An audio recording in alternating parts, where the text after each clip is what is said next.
reassurance. Now here we start with the roof of the posterior triangle. One second element which was left, that was external jugular vein. Yesterday we have discussed the roof of posterior triangle, where we have discussed the superficial branches of cervical plexus. So here we go with the external jugular vein. In order to understand the external jugular vein, same way we will try and draw this diagram of the side view of this is the side view of the face, the nose here. Then we start with here the lips. These are the lips, and then we draw the chin and the side of the neck.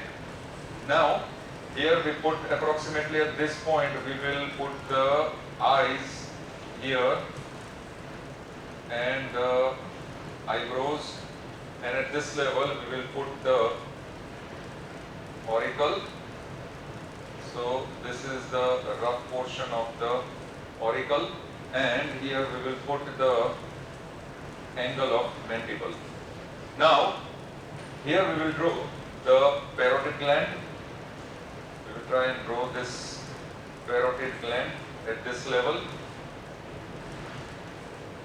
Now after drawing this parotid gland, we will draw sternocleidomastoid muscle.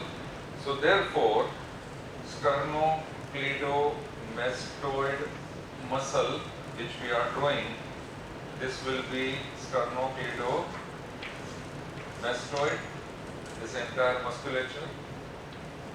And then after drawing this sternocleidomastoid, we will draw the external jugular vein. External jugular vein will drain maximum amount of blood from the face and the skull. It is formed by combination of two tributaries. The two tributaries will be roughly the posterior auricular vein behind the auricle and posterior division of retromandibular vein. So therefore this will be the posterior auricular vein, and here this tributary will be the posterior division of retromandibular vein. These two will join either within the parotid gland or at the angle of the mandible below that, and then after joining it will pass outside, and after joining it is called external jugular vein. So this external jugular vein which is formed will travel obliquely downwards, backwards, and it will travel, the course will be obliquely downwards, backwards on the sternocleidomastoid muscle, but below the platysma. So it will travel superficial to sternocleidomastoid, deep to platysma, obliquely downwards and backwards. And 2.5 centimeters above the level of clavicle, it will pierce the fascia, investing layer of deep cervical fascia, where it will open into, now here it is opening into this vein which is known as the subclavian vein. So it will terminate in subclavian vein. So therefore this is the course of external jugular vein. Just where it terminates, it is provided with a pair of valves where it terminates in the subclavian vein. Now after consider this formation of external jugular vein, its course, we start with the tributaries. Here I will go on marking down in the form of flowchart tributaries. Formative tributaries. Which are the formative tributaries? Posterior auricular vein and posterior division of retromandibular vein. So therefore posterior auricular vein and posterior division of retromandibular vein, both are formative tributaries. Number 2, terminal tributaries. There will be 3 tributaries terminal. One will be transverse cervical, other will be suprascapular vein, transverse cervical vein, suprascapular vein, and third, anterior jugular vein. These are the 3 terminal tributaries, and here we show these 3 terminal tributaries. One, this is transverse cervical. Second tributary, this will be the suprascapular, and third tributary which will pass deep to the sternocleidomastoid muscle. So in fact it is coming, draining, and it is coming from the anterior jugular vein. So therefore, these are the three tributaries. Here we have to name them. This will be transverse cervical. Then the second one, which we will name them as suprascapular vein. And the third one, which we shall name them as anterior jugular vein. So these three tributaries will form the terminal tributaries. Now, first formative tributaries, second terminal tributaries. Now third, occasionally there will be occipital vein. Occasionally it will open occipital vein. So the occipital vein is shown over here. This is where the occipital vein is located. This is where the occipital vein is located. Occasionally it will open via posterior external jugular vein.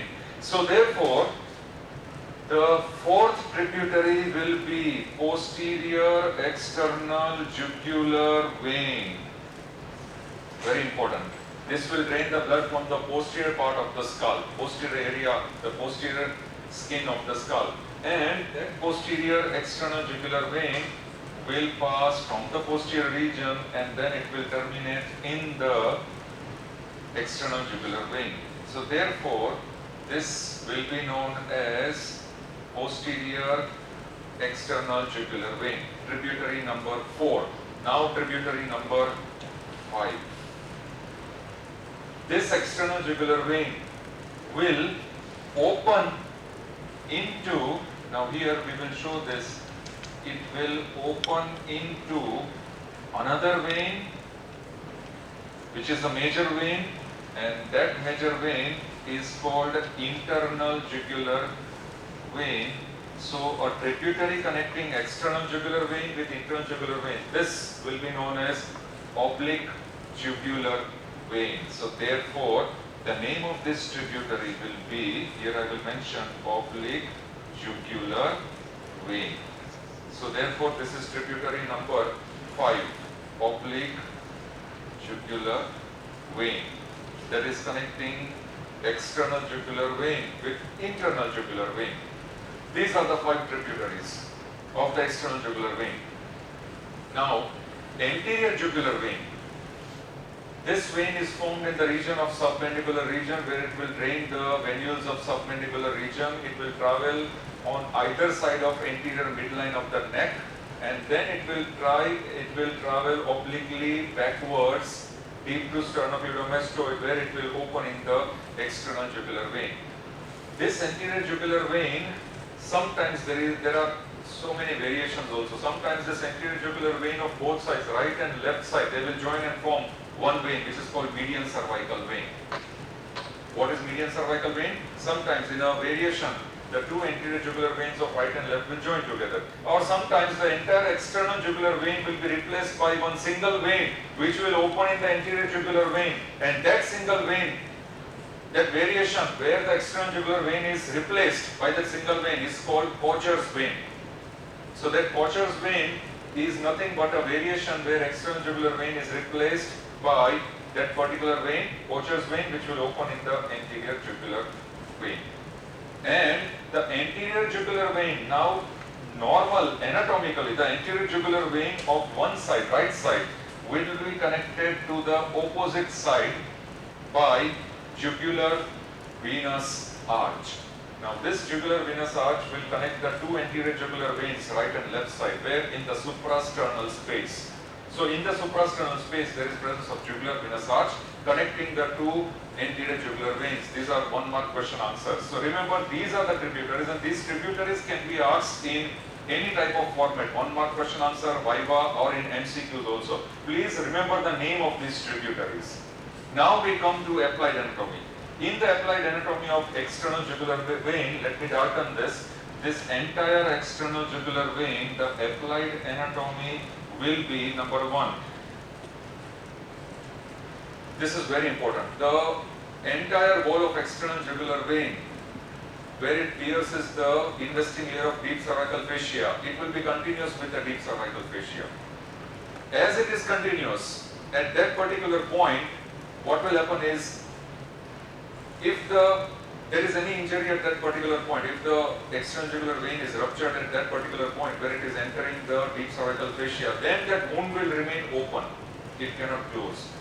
And because of that, during inspiration, there may be air embolism in the lungs. So the air can enter the chest during inspiration and cause air embolism because of only one reason, and that reason is the wall of the external jugular vein will remain continuous with the deep cervical fascia, investing layer of deep cervical fascia. And any injury during that time, at that particular site, will cause rupture of the vein which will remain open, and at that time, life can be saved by putting or pressing the finger on that particular point. This is applied anatomy number 1 of external jugular vein. Second applied anatomy is this external jugular vein it can be used as a venous manometer. That means the pressure of external jugular vein will signify any of the diseased conditions. For example, this external jugular vein, the pressure will remain normal. Sometimes this external jugular vein will remain dilated or tortuous. It may show dilatation, dilated pores or tortuosity in certain conditions where there is increase in venous pressure. And what are those conditions? In cases of blockage of superior vena cava, or in cases of increased intrathoracic pressure, or maybe in the right-sided heart disease, etc., where it may show increase in the venous pressure. So therefore, this external jugular vein will behave as venous manometer. And here we finish our entire external jugular vein. Thank you very much.